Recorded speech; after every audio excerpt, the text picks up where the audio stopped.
Welcome to the 1000 Comics Podcast. It's your host, Matt Heath. How you doing, folks? What's new?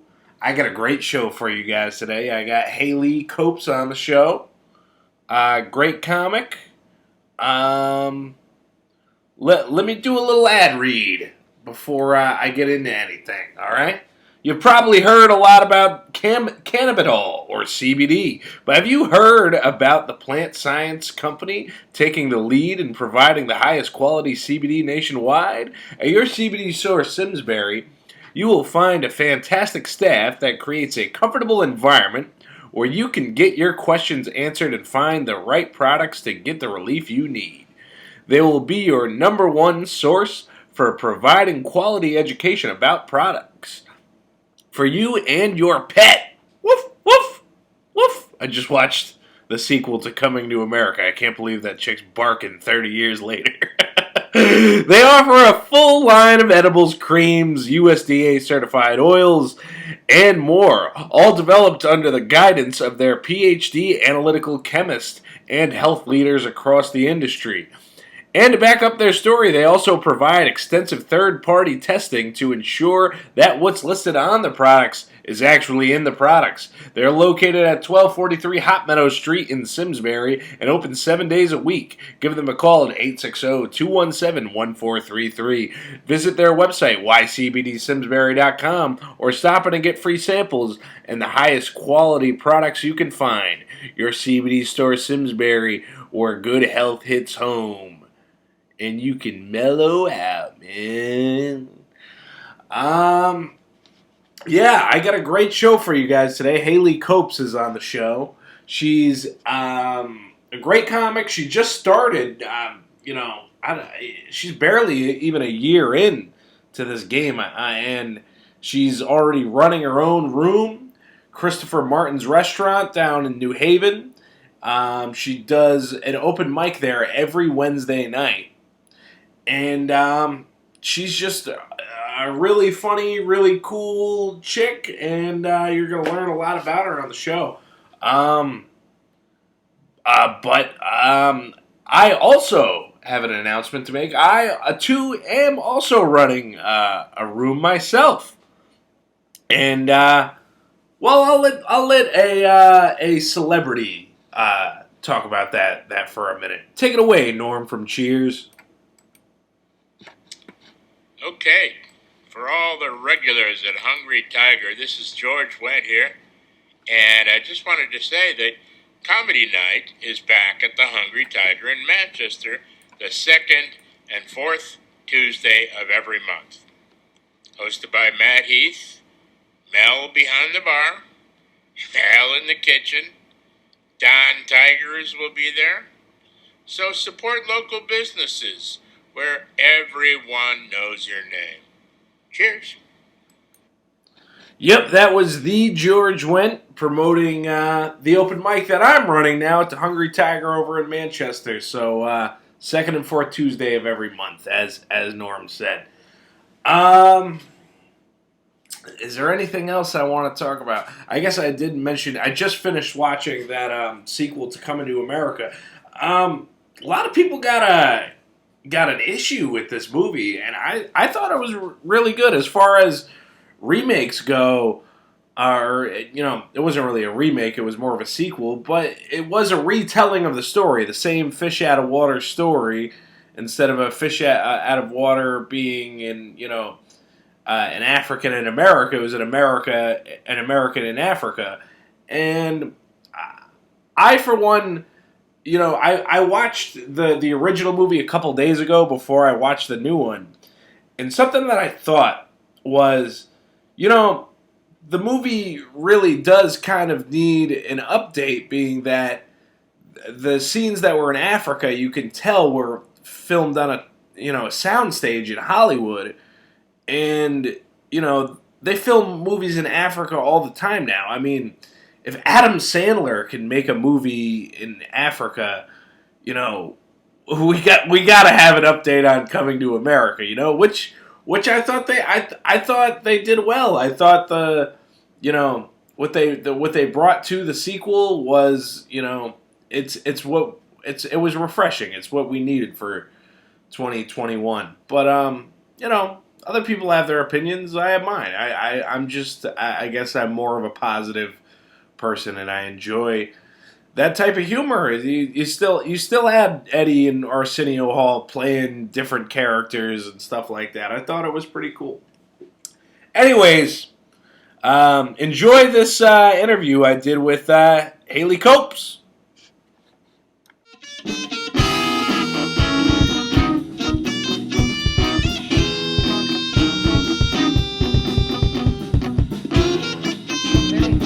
Documentary work, eh? Welcome to the 1000 Comics Podcast. I'm sitting here with Haley Copes. What up? How are you? I'm great because I have coffee now. Cheers. Thank you. Cheers. It's kind of crazy having you on the show here because I feel like you've progressed like quicker than a lot of people I've seen that just come on the scene. Oh, thank you. Really? Yes, because you did it in the way people really should. You know what I mean? Where it's like you started coming to clubs and you just came as an observer for like quite some time. And then it's like, well, this girl's been around like the scene for like a while now. When's she just gonna go up and do some stand up? And then you did, and then like it seemed like it's been just like a mere couple of months, and now you're already running your own room in New Haven, and Ooh. it's been a I remember that time that I went up at Elbow Room. You were like, hey, this girl finally got up to the mic. I was there for your first time on stage, right? I think so. It was for my first time at Elbow Room. Yeah. The first time I ever tried it out was at Cafe 9 when Dan Rice was still doing his. Oh, okay. Yeah. So you've lived in New Haven a few years now, right? Yeah. You're not originally from New Haven? No, I'm from Waterbury. Okay. Okay. A lot of people lose respect for me at that point. Wow. I mean, Connecticut's just Connecticut to me. Like. Yeah. Wait, where are you from originally? East Lyme. Oh, okay. I used to date someone in Niantic. Really? That's where I'm actually from, is Niantic. Oh. Yeah. Like where he lived by that beach, something point. Black Point? Yeah. Yeah, It's well, like right over that's there. I'm from right around. Who'd you date? Who was it? Oh, you want me to say it on the podcast? I mean, if you don't want to, you don't have to. No, he was a nice guy. Oh, this is so weird now. His name was Keel Williams. I went to high school No, with you Keel didn't. Williams. That is crazy talk. I was just telling somebody about Keel the other day because we were talking about how when they first invented cameras and cell phones, and I think the first thing I ever took a video of with my cell phone was a little flip phone, and I taped Keel riding his skateboard off a dumpster in the back of like CVS in my hometown. Yeah. I was like, he doesn't know Keel. He doesn't. Oh my god. That doesn't surprise me because he did a lot of crazy shit. Yeah. So, yeah. And so I was with him for a minute, and yeah, I was in Niantic quite a lot, so I kind of got familiar with that area, and I like that area a lot. Actually. Wow. What do you like about that area? It feels almost like as if you're in like Cape Cod or something. It feels like you're not even in Connecticut when you're over there. Wow, that's a great way to describe it, where it's like ever since I moved out of my hometown, it's like everywhere else I've ever been, like West Haven or here or up in Windsor area, it's like Niantic really is like a prime location, kind of like beach town. It's like you're living in Quahog on Family Guy or whatever. You know what I mean? It's very quaint. Yeah. The people, it's like one of those like small towns. Everyone knows each other. It's one of those New England towns like people dream of. Yeah. Yeah, and I loved Tumbleweeds. That was like my favorite. I used to work at Tumbleweeds. No, you didn't. Yeah. I'm so because I had this ring that I bought from there years ago, and I recently had to take it off because my finger got all infected and whatnot. But I was thinking of going back to Tumbleweeds, but look, Why not? I got a new ring today made from my own tooth. You know what's really? Yes. Wait, so this is the ring that the reason you may or may not have been able to do the podcast Yes. was because of this ring right here with a tooth. Yes. What? And it's a silver ring, right? Yep. With a tooth being held like coiled to the ring, right? My own tooth. Yes. I'm just describing it for the audience because they obviously can't see it. Now, why? What possessed you to do this? Well, so I had to get my wisdom teeth out a few months ago, and, sometimes people are able to get their teeth if you ask for it, and so I asked, and they were like, no, we can't do that, but then the nurse, like, at the end, like, slipped me my tooth, and she was like, don't tell anyone, so, I won't, actually, I just told the podcast, but I won't tell you where I got it, won't tell you her name, but, I had the tooth, and I was like, well, I want to do something with this, and, I kind of thought of making it into a ring because, I wear lots of rings, and I thought it would be kind of cool. So I hit up my. So it's not one of your baby teeth; it's your wisdom tooth. It is my wisdom tooth. It's an adult tooth. It's a big tooth. An unnecessary appendage, but you want to wear it on you. Why? What makes you want to wear it? It's like I don't know. I mean, when I had the tooth, I was like, I kind of thought of making a jewelry piece out of it, and I hit up my friend Dana. She has a jewelry store called Tipsy Gypsy Jewelry, so I will just give her that shout out. She did a really Hold great on, job. before we get into start talking about other great like locations like that, I really want to plug Tumbleweeds real quick. It's the only place where you can buy my album on vinyl and my plays. Wait, like a musical album? No, my comedy album. See? I'm on the wall there. Holy shit! Yeah, you can buy my comedy album on vinyl at Tumbleweeds. It's one of the only places you can buy it. Shout out to Tumbleweeds. Yeah, shout out to Tumbleweeds. Yeah. So what is this other place you were talking about? Tipsy Gypsy. Okay, Tipsy Gypsy. Yeah. She kind of has been, I don't think she has her own place yet, even though she just renovated a bus that she's going to start selling jewelry out of.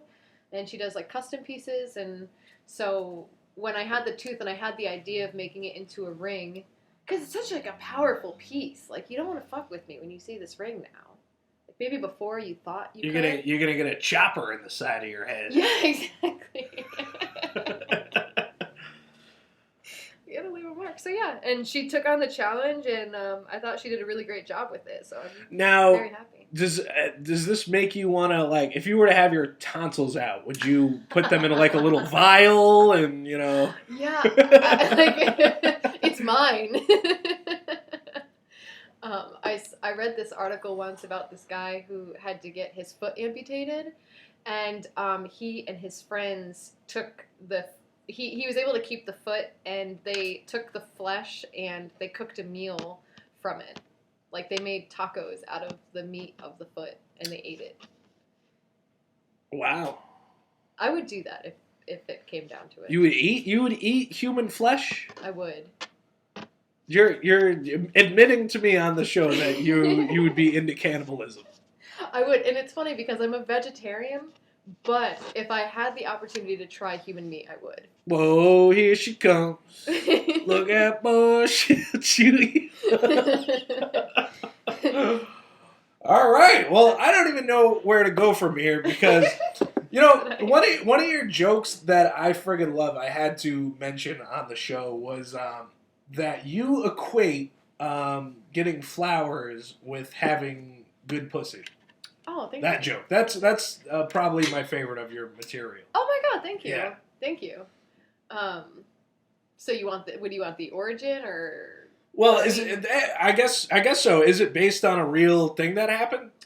I mean, it seems like an honest joke. All my jokes are very honest. Yeah.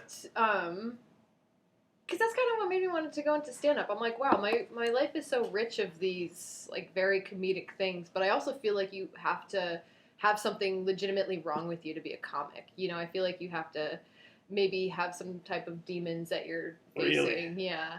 I don't know. And so I feel like I have a wealth of all these like stories, and I was like, how can I bring this to the stage? But yeah, like over the summer, someone just kept leaving flowers on my car, and my downstairs neighbor, who is this very sassy Jamaican woman, and she was cracking up one day when I came downstairs, and Yeah. it was like the fifth day in a row that someone had left flowers on my car, and she's just like, You know, it's funny, when I was walking out earlier, when you were walking and I was talking to my Jamaican neighbor. oh yeah. Yeah. I have an affinity for Jamaicans. I feel as though I've literally always like growing up. I grew up across the street from a Jamaican family, and they had like their own Jamaican restaurant, and we were there all the time. And then my mom, she ended up like getting very sick, and Mine's a love-hate thing because my ex-fiance is Jamaican. oh, they're crazy. Like they are legit. Like damn, but the food is so good. My mom had this aide that was Jamaican, and she lived with us for a year, and we ended up getting very, very close. Now there's but yeah, the woman downstairs, when I was grabbing the flowers from the car, she just goes, "You must got that good pussy." And then yeah, that's where I kind of just turned it into like, because then after that, anytime I received flowers, even if it was like from my grandma, Right. I'd be like, "How does she know?" That's funny. That's funny. It's I don't know. Maybe I'm equating it with this. I just read this great quote by a poet, and it said, "The if you imagine the world as like a grain of sand, and heaven as a wild flower, something something infinity in an hour." I can't remember the whole quote. That's beautiful. That's just gorgeous. Yeah. What was it supposed to mean? Like what? I don't know, but I do like imagining the world as a grain of sand and heaven as a wild flower. I think that's a pretty good way of looking at life. Yeah. You know? Do you believe in heaven? Do I believe in heaven? Man, that's a deep question. Yeah, I guess so. I think so. I think I believe in heaven. You?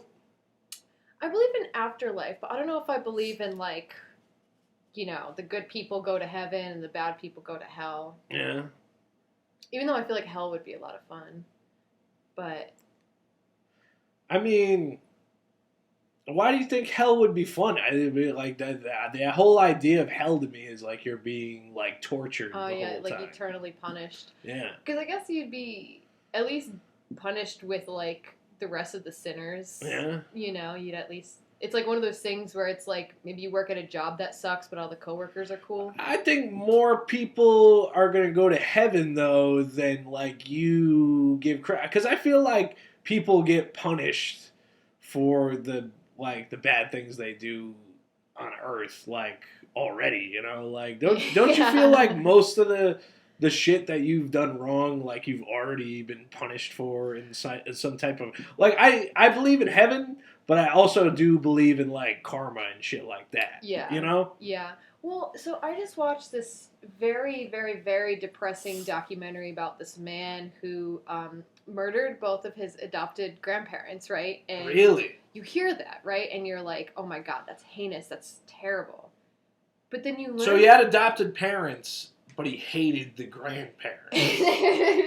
No, he was adopted by a man who molested him his whole life, and the day that he went to go, and the story is so sad, and the day that he went to tell his grandparents, like, or the dude's parents, like, hey, like, your son has been molesting me all these years, like, I need help, like, and the guy had, like, reached out to authorities and DCF and the police, like, all this stuff. Nobody listened to him, right? He told his grandparents, like, your son's been molesting me all these years. They didn't believe him. And he just snapped. He had like this blackout rage, murdered them, right? Really? He's spending his life in prison now. And like the guy who adopted him continued the rest of his life like he was a teacher and a bus driver. So he just molested like hundreds of kids. And this guy... He was a teacher and a bus driver? And a coach. So he was just always surrounding himself with little kids. And the guy ended up, like, he died of natural causes at an old age. Like, he never once spent a day in jail. Nobody ever questioned him, even though there were so many reports against this guy.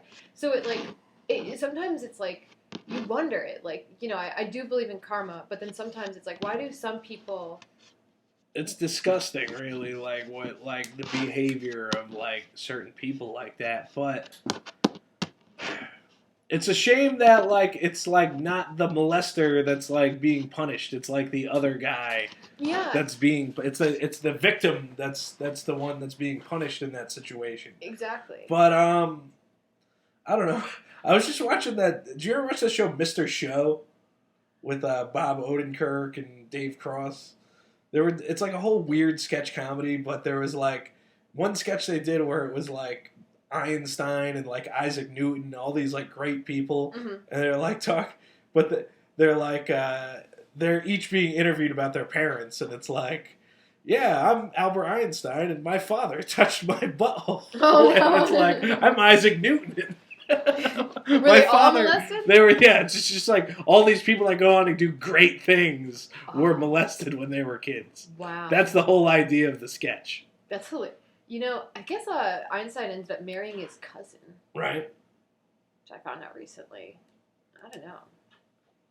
I don't know. The incest of like cousins like seems like it's like really common in like a historical like aspect when you look. Yeah. I don't know, like Poe, like Edgar Allan Poe, like he married his cousin, right? I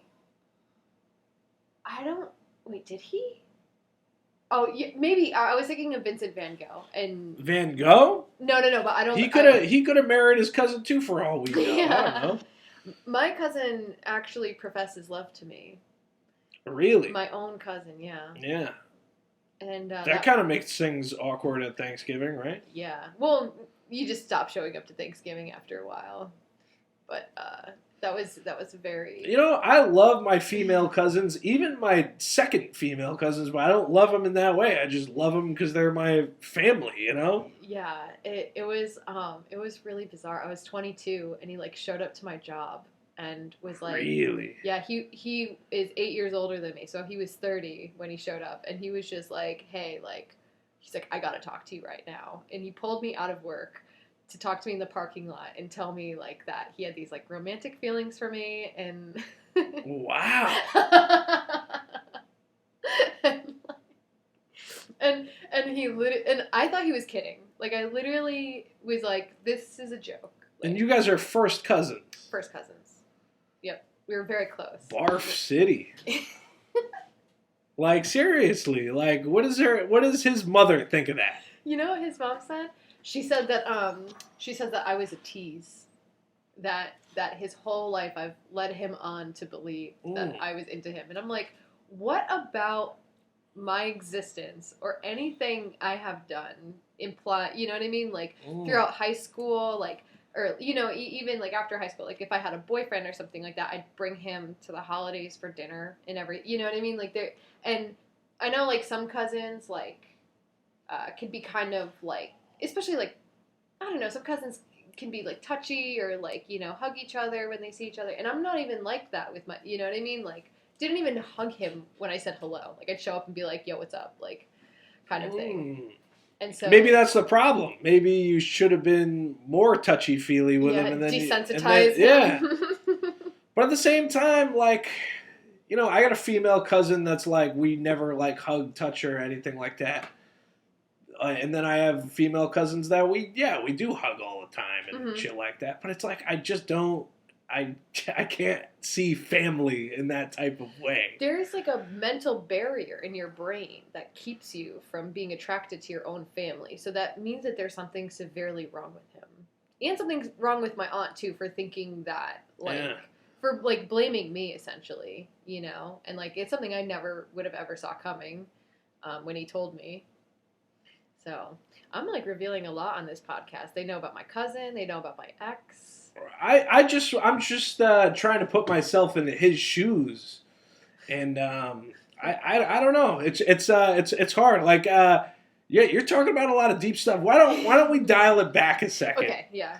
And talk about, you know, one thing I wanted to talk about was how you kind of have this ongoing thing on stage with Alex Tomaselli, where he'll make fun of people who like horoscopes, and then you kind of start like defending people that like horoscopes. And That's like your like mission from as a host from then on is to like let people know that horoscopes are good.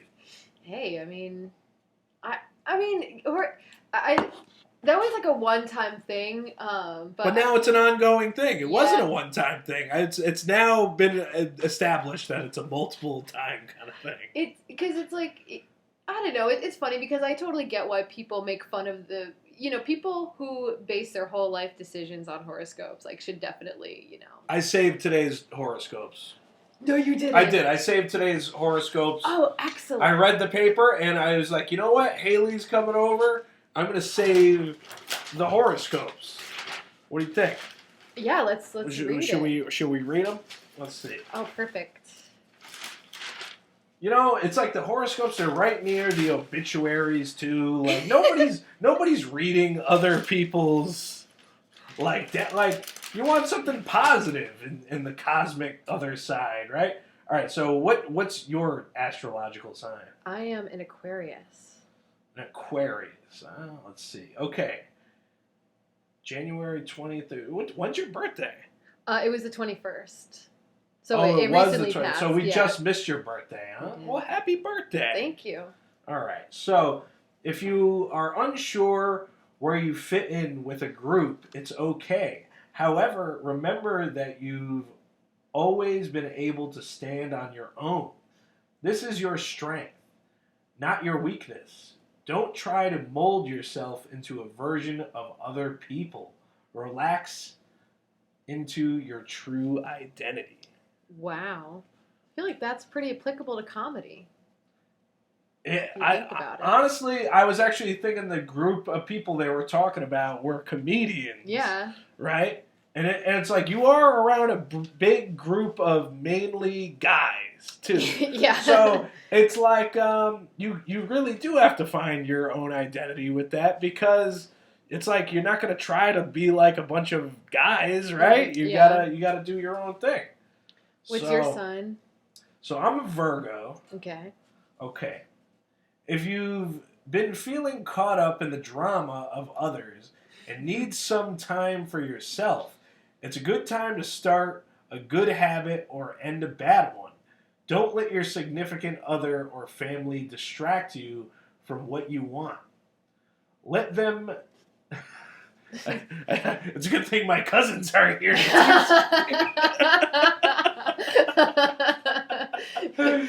Let them know you need a little time to yourself. Establishing boundaries is important. Okay. So, I feel like that may be a little applicable. I mean, it was good just for the joke, but I feel like I don't really need to establish boundaries with my family because I already live in my own place, Like, what boundaries do I really need to establish? Is there anybody in the comedy world that might be stepping on your toes? I think the biggest thing to take away from that horoscope was to get rid of a bad habit and start a good habit, which I try to do. You wake up in the morning and like there's definitely a part of me that's like, hey, why don't you just get drunk all day? Yeah. Where it's like, nah, I'll go to the Dollar General and get ready for this podcast, But that's why I even put out little candies for you. You like those? Yes. You like the Hershey's Kisses? Yes, actually. Those are good friggin' Hershey's Kisses in there. Is there an assortment or is it? They're all the same, but they're not like your typical Hershey's Kiss. Oh, wow. That's good, right? Wow. I never had the hot cocoa ones. Those are the hot cocoa. This is dangerous because now once I've had one. Oh, now we've opened up Pandora's box of Hershey's Kisses. That's okay. Don't feel bad about eating all those because I already ate like half the bag. I know. I recently got they had the hearts on sale. And you won't get to the bottom because I put you'll see. You'll see if you get deeper in. So is this a challenge now? Because I will. I love chocolate so much. Well, is chocolate your weakness? I'd say I'd say food in general. Yeah. I don't understand how I've maintained my figure because I think I should be Like every person I've ever dated, I've always eaten like twice as much as. Really? I have no idea. I think probably because I poop a lot. That's probably it. Oh, so we're going straight for that kind of humor now, eh? It's just a straight fact, but I do love talking poop. So. All right. Let me just see what other things I wanted to talk about. Yeah, should I have studied up? No. This is my first podcast It's ever. my job to ask you questions. All right. No, I pretty much hit everything I wanted to talk about. But I don't know. You have definitely like a different perspective than a lot of female comics that have been in the Connecticut scene, because you're like one of the only ones that took like the initiative to start running your own room like that. Thank you. Well, like once they shut down Elbow Room and Pinstripes, like you had enough. You were like, I'm gonna put my comedy foot down. Oh my god! I went to school for video production. And I kind of, after I graduated, was like just doing shit here and there. But then once I started doing comedy, and then once I started like recognizing that I was getting better. You know something though? I knew before you were gonna hit the stage that you were gonna start doing stand up, because I looked you up one day and saw your YouTube page of like there's like these little comedy videos. Didn't you have like one of like a guy getting like trapped in a vending machine or something like that? What, you saw that? Yeah. What? Yeah, that was a movie I made where he. Oh, I only saw the trailer for it. Yeah. So that was a short film I wrote and directed where it was about a guy who was in a romantic relationship with a vending machine. He wasn't stuck. He was having sex with it. Oh. He was. Okay. That's what the yeah. So he's having sex with the vending machine. That's like the opening scene of the movie. And so he's in a romantic relationship with the vending machine at a bowling alley, and they. I love that it's at a bowling alley. Yeah. we really needed a location, and because I'm from Waterbury, I knew the people at Lakewood Lanes, and we needed a place to film, and they were very much cool about us filming there. So I wrote a story around this bowling alley, and the conflict is they're getting rid of the vending machine to put in a soft serve ice cream machine, and he doesn't know if he should, try and continue this relation. Like he doesn't know if he should try and chase this vending machine and keep her there. Her name is Gabrielle. And there's also a girl at his job who's madly in love with him. How long is this movie? It's like 20 minutes. Okay. Yeah, it's like a short film. All right. It was like my senior thesis film at Southern. Really? Yeah. Yeah, like that was like fun. Okay. Yeah, so like I've always kind of been writing comedy, but I've never. Well, only the trailer is available on YouTube. How can I watch this whole movie? Oh, I guess I should probably put it back up, because I had to take it down because I was submitting it to film festivals, and like, you can't have it like accessible when it's in film festivals. But now it's like fine. I think I'm gonna put it back up. But how long ago was it that you submitted it to film festivals? Pretty much all of 2020. Really? Like, yeah, 2019 and 2020. But are the festivals even, like, going now? Like, is Sundance, like, a thing right now? No. Nothing is. It got accepted into, like, an online festival, I think. Yeah. Like, because a lot of them went online. But some, like, I work for a film festival in New Haven, and we actually were able to pull off a festival at the end of in the summer of 2020. We did. So mid-pandemic, you did a film festival? Yeah. Wow. Documentary film festival. Really? So we just had venues that were like COVID compliant, like socially distanced seats, and then the other half of the film festival was online, where people just pay for a pass and you get to watch all the documentaries online. So we were able to pull that off, actually, so that was cool. Nice. That's why I just started the mic, because I'm like, if we could make a film festival happen in a pandemic, we can make an open mic happen, All right. I like the initiative there. And also, was there the film festival? Was there like a winner, or was it just like a? Yeah, we had a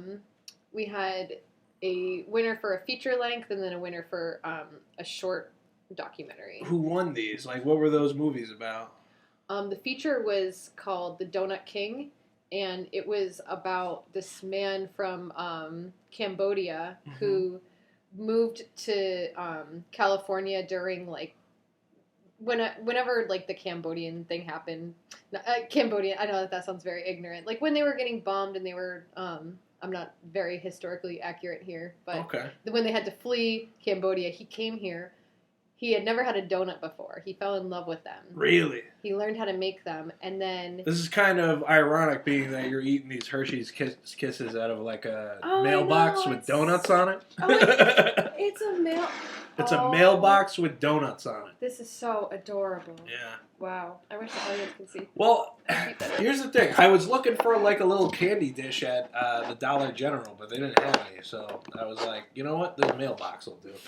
That is adorable. I love this. Wait, so you got this at the dollar store?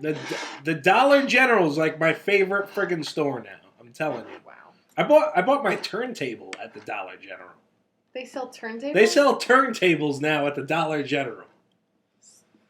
Anyway, so this man from Cambodia never had a donut. Never had a donut. He tries one for the first time, falls in love, and then he starts working at the donut shop, learns how to make donuts, and in like 6 months, or something like that, he ended up opening up his own donut shop, and then he created this whole donut empire in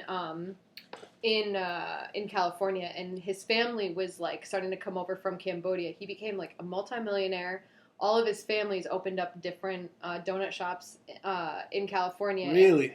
They had like, I forgot how many stores they had, but it was like in the 70s and 80s, like pretty much every donut shop in California was owned by Cambodians. Really? Yeah, and it was just like a little cool piece of history, and it was, I mean, and it's like one of those things where I like documentaries because sometimes it's like what I'm explaining like might not sound very interesting, but the way it was done, it was just really great. Anything that's like somebody achieving the American dream, Exactly. like is like it's gonna like capture the hearts of people. So, Yep. you know, I could see why something like that would win. That's the feature length one. Mm-hmm. That one. And what was it called again? The Donut King. The Donut King. It was so good, and he ended up just like kind of typical American, you know, greed. He ended up finding out about gambling in casinos. Oh, okay. Lost it all. Lost all the donut money. Yes. Gambling down the drain. So it kind of had, but I mean, there's still all these like donut shops that his family owns, and you know, still kind of had like somewhat of a happy So ending. he was like Homer because he loved the donuts, but he was also like Marge because he loved to gamble.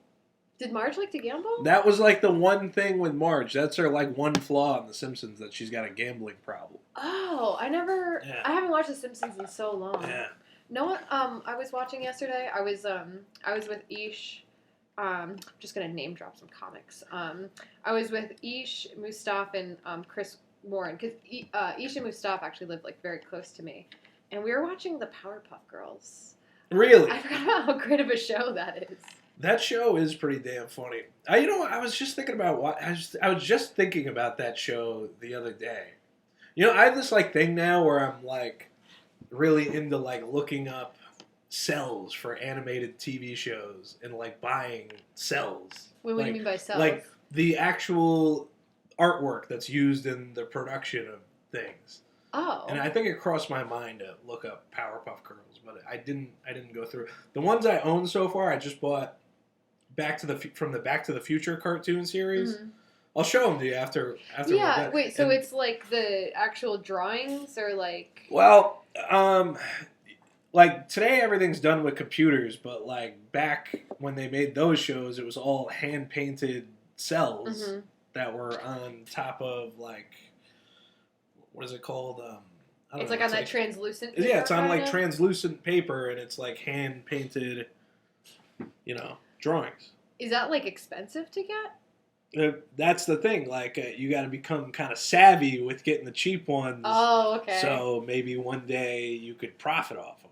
You know? Oh, okay. Wow. Yeah. I that's like something that never crossed my mind. And because I was a pawnbroker for a while, now I want to hustle my animated cells at pawn shops and stuff. I want to make my own documentary, kind of like the Donut King, but with animation cells. Okay. And just call it like Cartoon Boy or something. I just go around hustling animated cells. That's funny. And that's like such a niche thing. I've never heard of that, you know. And I have to watch a ton of documentaries for the festival in order to like for the submissions, and I don't think I've ever seen anything like that. So I feel Really? like you could be onto something there. Okay, so you're saying I gotta, as someone in the field of documentaries, you're saying that's something that would stick out. I think so, yeah, because people when they make documentaries, for one, a lot of people like to choose very serious. But I don't know. Yeah. I kind of would make it like a mockumentary, like kind of like This Is Spinal Tap. You know, it's like you don't know if you're actually watching a comedy or you're watching a documentary. You could do like a little bit of both. Yeah. Mix it. Are you into mockumentaries? Let me think of. There's a few that I really, really enjoy. Like there's this one called I forget what it was called. It's about Jonathan Winters, and it's about his paintings. And he's like, do you know who the comedian Jonathan Winters is? No. He was. Did you ever watch like Mork and Mindy with Robin Williams? I'm You're so aware of it. culturally. There's this guy like, Jonathan dumb. Winters. He was like a complete like cartoon character of a man, and he worked with Robin Williams. He was like who else was it?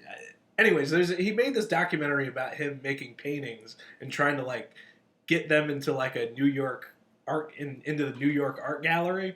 But you can't tell if in the documentary you're watching a real documentary about him and his paintings, or if it's a comedy.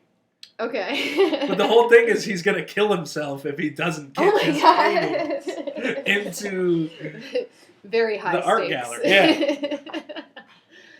That's what's that on? Like, is that even available? It's on Amazon. Oh, okay. I have my friends log in. Yeah. So you've made other you've made other films yourself, right? Yeah. Like what else? I want to know what stands out in your career now of filmmaking. I think my favorite documentary I've done is called it's a short doc. It's only like 10 minutes, but it's called Miscellaneous Romance, and that you can find on YouTube. But I'm very interested in fetishes, like what other people's fetishes are, kind of, and so and I at the time was very much obsessed with Craigslist. So I interviewed people on Craigslist who used the personal section. Really? Yeah, and who had fetishes, you know. And as I was like screening people to interview, that's when they took the personal section off of Craigslist. So it kind of made for even richer, I guess, a richer story, because it was like, okay, what's your fetish? Do you remember Backpage? Yes. Was that around at the time you were making this? I don't know. Is it's still not up, is it? Yeah, it's not a thing anymore. I mean, it was definitely like prostitution going on. Like, no, there's no doubt about it. Yeah. They'll always, you know. Oh, that's where you're. Okay, yeah, you can do that you're now because that cup's empty. Just throw your kiss wrappers in there. Okay. Like 14 of them. Do you want a water or anything? Are you done with your No. coffee? I'm still sipping. All right. Still sipping. Thank you. But yeah, it was kind of like me interviewing people about their fetishes and kind of like, you know, how long have you been using Craigslist to find sexual partners, and like what are you going to do now that Craigslist isn't offering the personal section anymore? Because like, you know, I find people would use Craigslist, especially with fetishes, because of the, I can't pronounce this word, anonymity, or when you're anonymous, Anonymity. You got it right. Now I'm going to pronounce it wrong. Anonymity. Yeah, that word. Don't mind if I do. So that was very interesting. That was a fun little. And then, what was like the craziest thing you found out about a person? You don't have to give any names. No, I'm trying to think. Well, my favorite fetish in that documentary was this kid. He was like 23. And his fetish was he wanted a woman to look at him with absolute disgust, take off her panties in front of him, and give it to him as if she was repulsed, and then he would go home and take the panties and turn them into a bow tie. And that was his whole, like, fantasy. Really? Yeah, when he emailed me that, I was like, all right, I gotta get this guy in the... Now, I'm wondering... I'm wondering if, like, because you're looking at this through the eyes of like the filmmaker, the person like do you think when he told you about this, it was something he wanted you to do, or is it? Oh, so The way it seems like the way you're making the documentary is like you're like the chick in the movie Mallrats. Did you ever see Mallrats? Yeah. And she's making that whole sexual documentary. Oh my god, wait! It's been so many about years. like all the guys at the mall. It's been so many years since I've seen that movie. That's like really a part of it. Am I that chick? I don't know, because did you actually have sex with any of these guys? Oh god, no. But what I did was I bought a pair of underwear, right? And I gave it to him and asked if he could demonstrate the panty bow tie. And I think that was And he did. He did demonstrate the panty bow tie. He made it, and but he was disappointed because he wasn't doing the real thing. Yeah, it wasn't my own underwear, and I didn't take it off in front of him or anything. But I think that was a bad move because I think that he thought that I was implying that I wanted to fuck, because for many months after that, he was trying to contact me and hang out and whatnot. Yeah. So there you go. Of course, like he thought it was. Now I'm starting to see why your aunt thinks you're a tease. Listen, I only gave my cousin my underwear one time at Christmas. It's just a cousin thing. I don't know. For some reason, it's been an ongoing joke where, like, Rex Caesar will give me a ride to a show, and I'll forget my mask, and the joke will be like he'll have an extra mask in the car, and he'll be like, "All right, so that mask is Matt's mask in the car." I'm like, I don't know why I always say the same thing. I'm like, one of your kids is probably gonna end up using it as a diaper. Get a whiff. I don't know why I have to make that joke every time. Does he? I'm the one that forgot the mask. Why do I need to go and make jokes like that? Maybe you should start wearing diapers on your face and leaving it in his car. Well, hold on. We're not going to get into my sexual proclivities here, or whatever the word is. Always what I'm trying to get at. I don't know. I feel like I'm pretty vanilla when it comes to sex. It's just that, I mean, I am a bit of a womanizer. Yeah. That's pretty much it. Yeah. Yeah, I personally don't and people think that because I did the documentary, they think that I must have like some type of like weird fetish deep down, but I just think fetishes are so interesting because they always stem from something like dark, or, something from like your past or something, or, Yeah. Now, do you have a fetish? No. No. I don't think so. You think it's all like regular stuff with you? Like nothing. I like learning about like the. You hang out with a lot of male comics, which I think that's weirder than any fetish, to be honest with you. Yeah.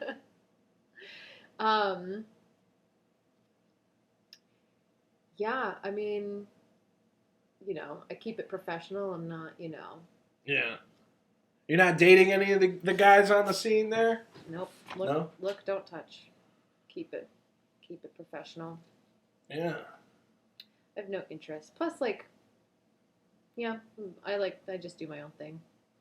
But you know something? Like, I don't know.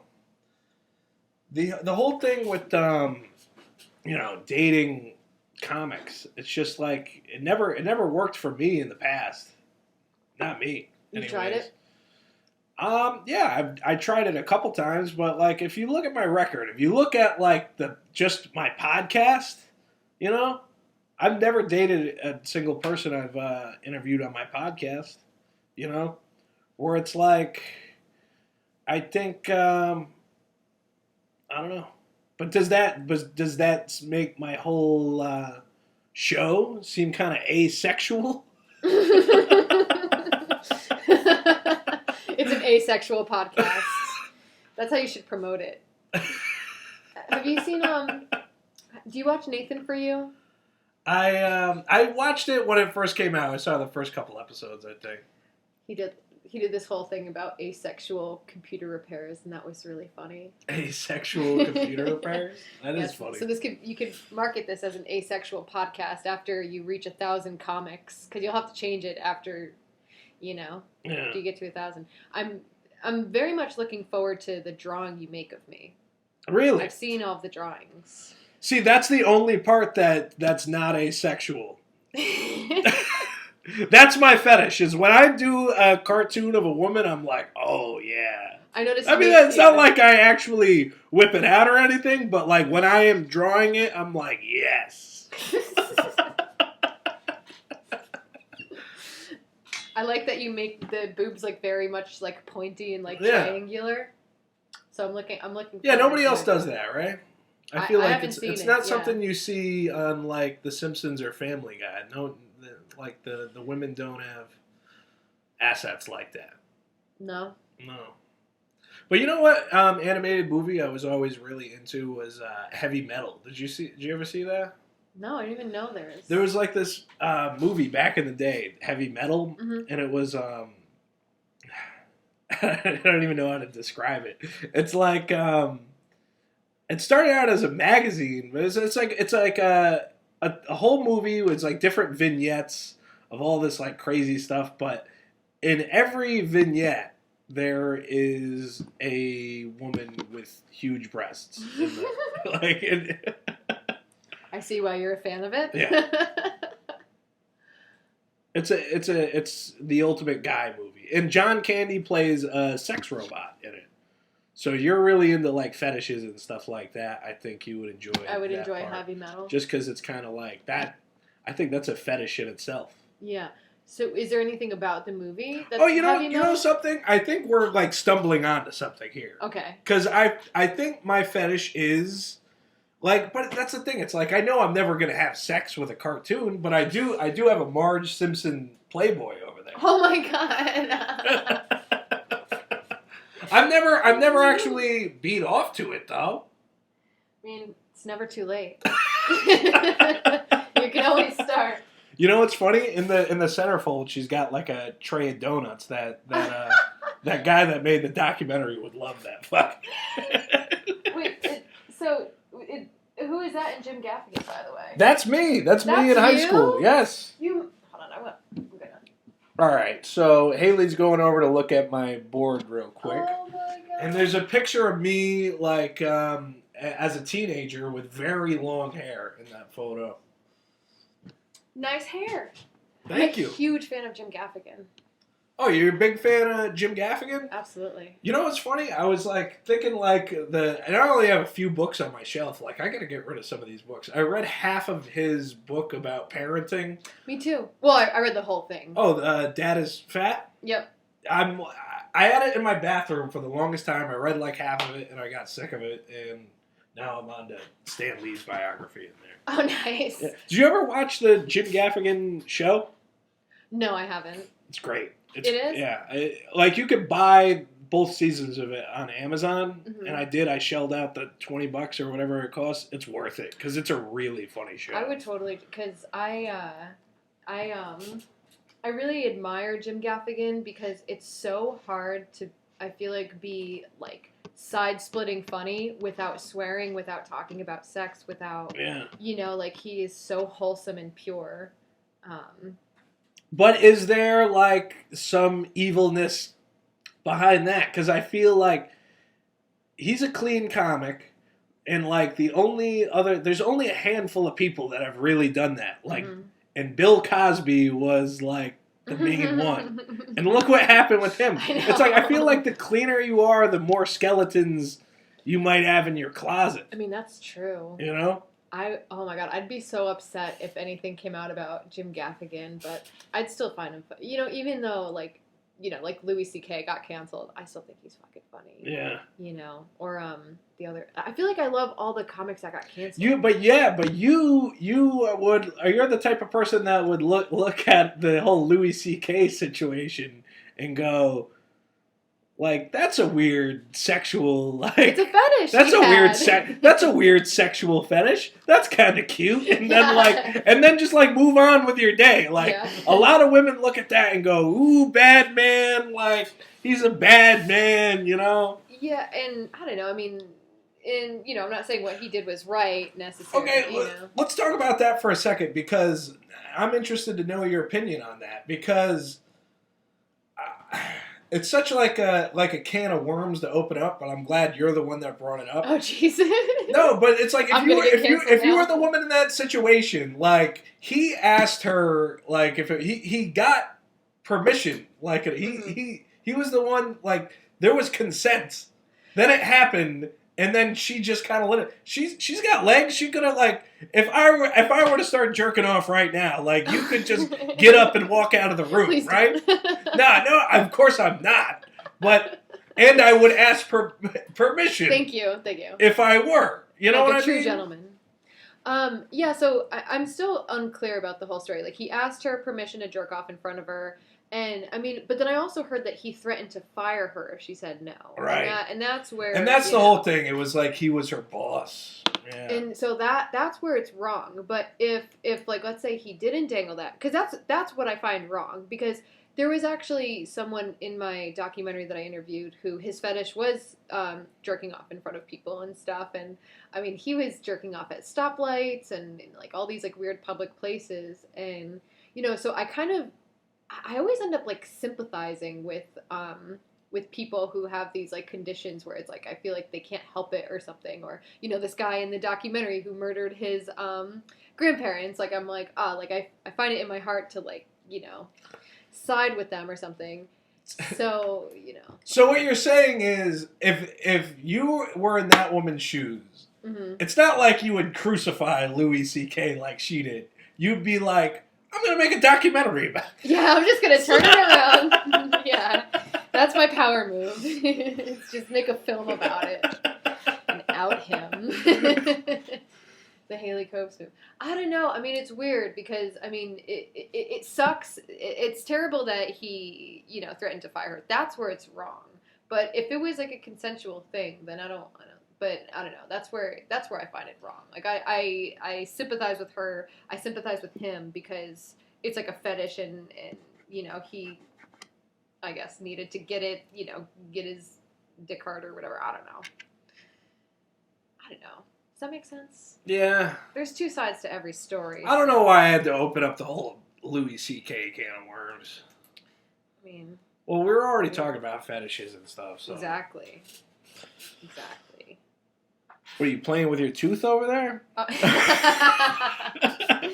No, I just realized this thing is really great for cleaning your nails. I'm very disgusting.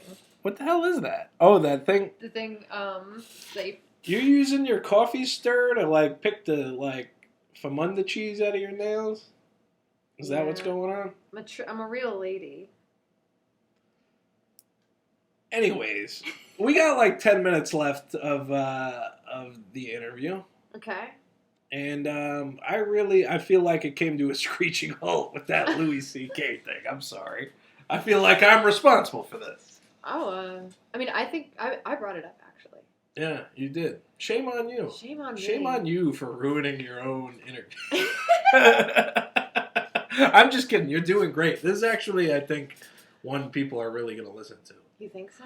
Do you feel like you, just by, like, being, like, this woman that runs your own room and everything, and now, like, all these guys come to, it's like you have a room now where it's like, I'm starting to see people, like, I haven't seen in years, like, Dan Calloway was at your room the other day, and it's just like, it seems like,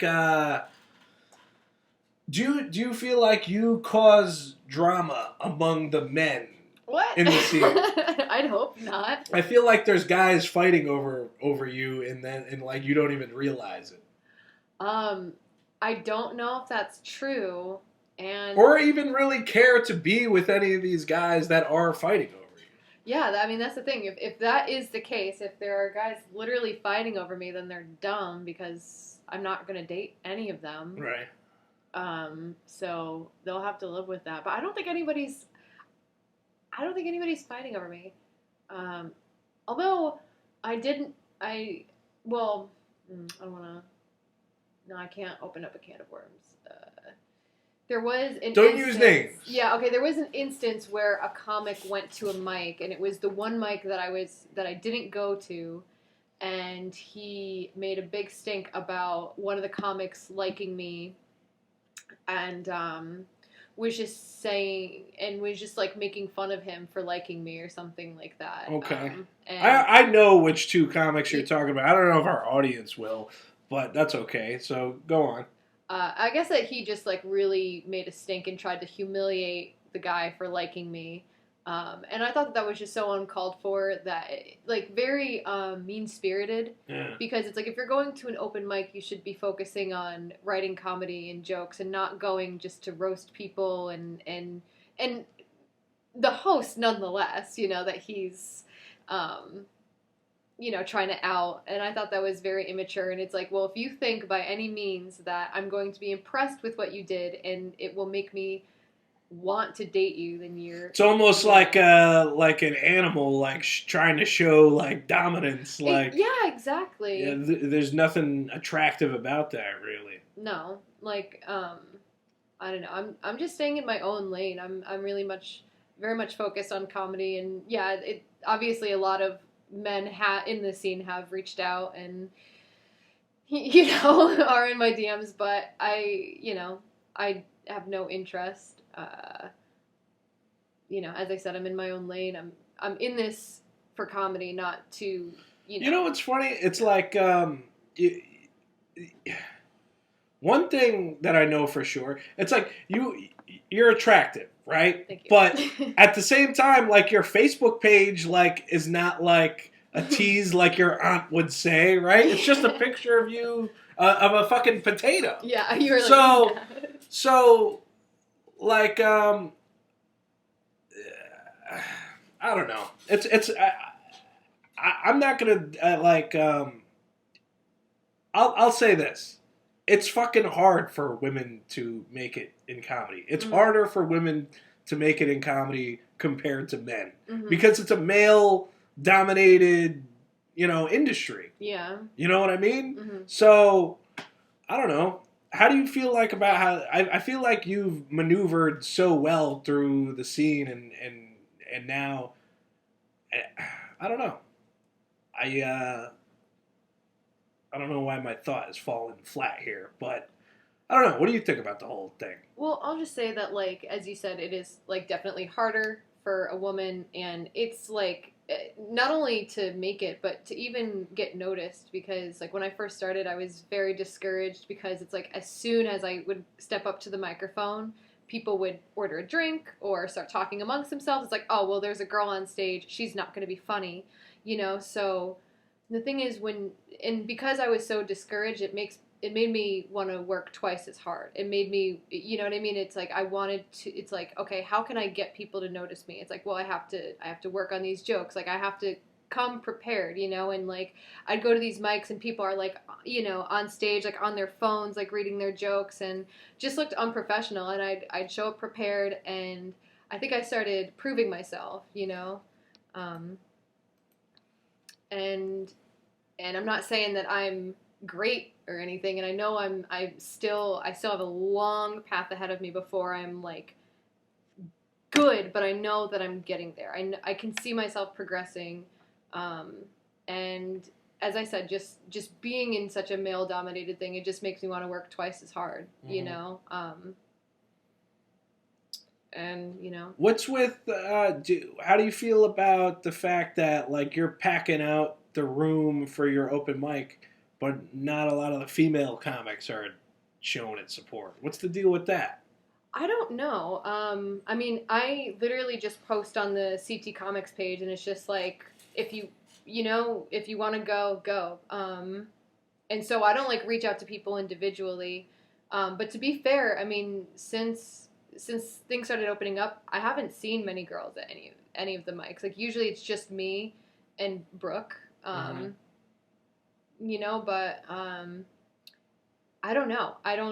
know why, but as I said, yeah, I haven't seen girls at any of the mics really. So I don't know a lot of female comics. But once I meet them, I'm telling them to come. So maybe sometime soon they'll show up. Yeah. Maybe they're all scared of COVID or something. Do you think they're scared of COVID or they're scared of you? They'd have no reason to be scared of me. You know? I'm a little scared of you. Why? Because I have a human tooth on my ring. You know something? I was a little scared of you, just because you definitely have I don't know. You have it. All right. Can I tell you that? Wow. You have it. COVID? No, it. You know the thing that people in entertainment tell each other they have it. You know. Mm-hmm. You have it. Thank you. And that is something to kind of be afraid of if you're another entertainer. Because not everybody has it, you know? I'm trying. You know, it's every week it's like something different. Like I bombed at a show recently and I was like, I'm going to give up comedy forever. Like I was like suicidal, you know? And then I have one good set like the next day and then it's like, you know, so I'm trying. Well, you know, it's almost like you and Chris Warren over there are you're rebooting the New Haven scene, Mm-hmm. which I love, you know, because I started in the New Haven scene, you know. Mm-hmm. The first place I ever did stand-up was at Joker's Wild, which was across from one of the best pizza places ever. Yep. Now you're doing a mic that's right next to Modern Pizza, which is really fucking cool, and I just want to tell you you're doing a great job, and I think you should keep doing what you're doing. I appreciate that. And you should keep coming to the mics, keep doing your thing. All right. Keep selling records at Tumbleweeds. Yeah. Is there anything you want to plug or promote or throw out there before we sign off here? I guess I'll plug the mics that we have going on Tuesday nights at the Playwright in Hamden. Chris Warren hosts. 7 o'clock sign up and 7:30 the mic starts. And then my mic is Wednesday nights, same time, 7 o'clock sign up, 7:30, and it is at Christopher Martin's Pub in New Haven on State Street. Tipsy Gypsy Jewelry sponsored my rings tonight. Go to Sheesh in Hartford for some good comedy shows. And you're going to be at the Shish Kebab tonight. Yeah, I'll be working the door. And you're working the door. Yeah. Yeah. I'll be signing autographs after this podcast. Yeah, you don't really have like a kind of like a bouncer vibe to you, but well, now that I have this giant you have ring, the tooth. I can smack a bitch if they don't pay. All right. How much cash do I need to bring? Because I'm coming to the show tonight. Oh, you're coming? Yeah, I'll come to your show tonight, of course. Hey, well, I'm not like on the show. Oh. I'm just working the door. All right, I'll come and hang out anyways. Yeah. I'd like to just watch some comedy tonight. Yeah, Katie Arroyo is headlining tonight. She's very funny. And BJ Quagan is hosting. And he's very funny. He's a very sweet guy. And I have no idea who else is on the show, but it should be a good time. All right. It's always a good time. Well, Haley, thank you so much for being on the show. This was really fun. This was very much fun. Thank you. No problem.